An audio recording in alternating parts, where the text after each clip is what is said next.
दिल्ली के नेहरू विहार से एक चौंका देने वाली खबर सामने आई है। एक 9 साल की बच्ची के साथ एक ऐसी घटना हो जाती है जिसके बाद तमाम चर्चाओं का विषय उठने लगता है। लेकिन इसी बीच कहीं न कहीं सियासत भी नजर आने लगती है।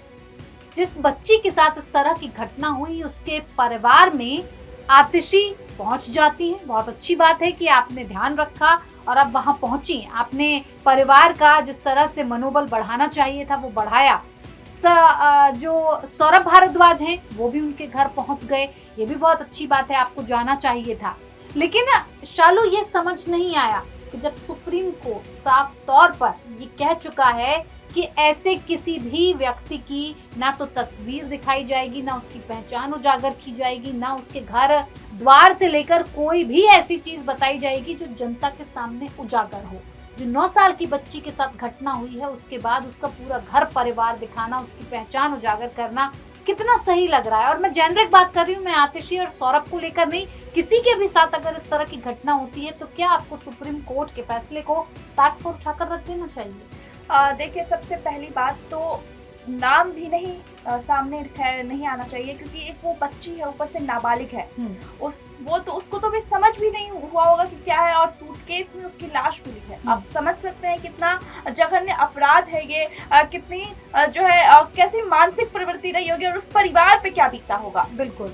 जो बच्ची रात को निकलती है अपनी बड़ी अम्मी के घर पे बर्फ लेने के लिए, वो बच्ची 2 घंटे हो जाते हैं, वो वापस नहीं आती है। परिवारजन चिंतित होते हैं, खोजने निकलते हैं। लोग बोलते हैं वो पास के 200 मीटर पास के फ्लैट में है। जब माता पिता वहां पहुंचते हैं, परिजन वहां पहुंचते हैं, वहां ताला लगा होता है, ताला तोड़ के अंदर जाते हैं, सूटकेस में मिलता है उस बच्चे का लाश। ये कितना अपने आप में दुखद घटना है, किस कदर अपराध बढ़ रहे हैं। और वहां पर जब आतिशी गई, उनको जाना चाहिए। वो एक शख्सियत है, एक जो है कभी वो दिल्ली को चलाती थी, उसके बाद सरकार पे सवाल उठा रही है, वो सब कुछ ठीक है। लेकिन इन सब के बीच में राजनीति, क्या वो सही है?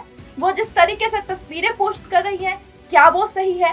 वो जिस तरीके से, हालांकि तस्वीरें ब्लर की हुई है, लेकिन इलाका है, सोशल मीडिया इस तरीके से अब जो है ये हो चुका है, बिल्डअप हो चुका है कि वहां पहुंच रहे हैं। और आप माने चाहे ना माने, ये समाज का ढर्रा ऐसा है कि उस लड़की से ही सवाल किए जाएंगे, उस लड़की से ही पूछताछ की जाएगी। यहाँ तक कि कानून जो है ये तक कहता है कि अगर आप नाबालिग से पूछताछ भी करें तो पुलिस जो है अपनी वर्दी में नहीं होगी, पुलिस सादे कपड़े में होगी, नॉर्मल बातचीत करेगी, ताकि उसके साथ किसी भी तरह का दुर्व्यवहार ना हो, लोगों तक ये बात ना पहुंचे। लेकिन फिर भी इन सब के बीच में राजनीति करना और तस्वीरें पोस्ट करना, मुझे नहीं लगता ये कहीं से भी सही है। आप सवाल उठाइए ना, आपको सवाल उठाना है, आप जाइए दिल्ली के जो मुख्यमंत्री है उनसे जाके मिलिए, प्रशासन से मिलिए, बात कीजिए। लेकिन ये सब आप एक चुप अंधेरे में कीजिए, इसको दुनिया में ढोल पीट के दिखाने की क्या जरूरत है? बिल्कुल। आतिशी और सौरभ भारद्वाज पहुंचते हैं, उससे किसी को कोई दिक्कत परेशानी नहीं है, लेकिन आप इसे एक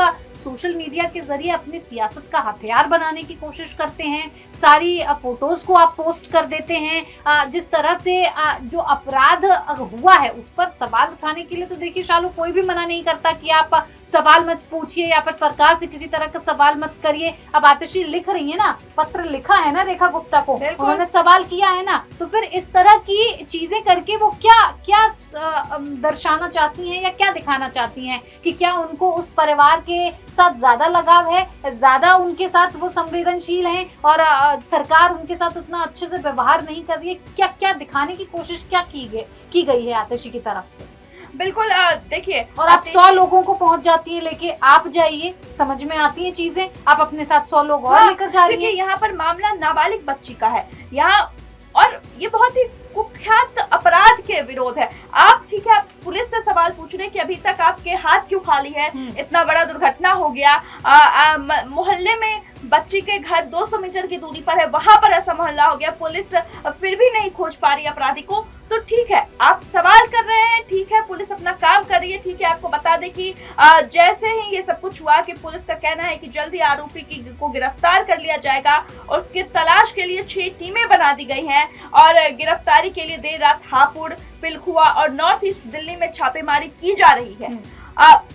इतना आसान नहीं है अपराधी को पकड़ना, लेकिन ठीक है, पुलिस पे हम प्रशासन पे सवाल उठाएंगे, ये हर किसी का हक है और वो आपका भी हक है। लेकिन इस तरीके से वहां जाके तस्वीरें खिंचवाना वो कहीं से शोभा नहीं देता है, और आप उसको सोशल मीडिया पे भी डाल रहे हैं, यानी कि आप उस चीज को दिखा रहे हैं कि ये बच्ची यहाँ रहती है, इसका घर मकान ये है। ये चीज तो आप ना कीजिए। बिल्कुल, जब सुप्रीम कोर्ट इस बात को लगातार दोहरा रहा है, जब सुप्रीम कोर्ट इस बात पर प्रतिबंध लगा रहा है कि किसी भी ऐसी अप्रिय घटना जो होती है जिसमें आपको नाम, पहचान, घर परिवार बताने से मना किया गया है, तो आपको वो नहीं करना चाहिए था। अब आतिशी या फिर सौरभ भारद्वाज, इनके मन में क्या था, क्या सोचकर इसे सियासी हथियार बनाने की कोशिश की गई, ये तो वक्त ही बताएगा। लेकिन ऐसी जब संवेदनशील घटनाएं होती हैं तो हम सभी को सतर्क रहने की बहुत जरूरत है, क्योंकि जिस परिवार के साथ इस तरह की परिस्थितियां बनती हैं, जिस तरह से वो इस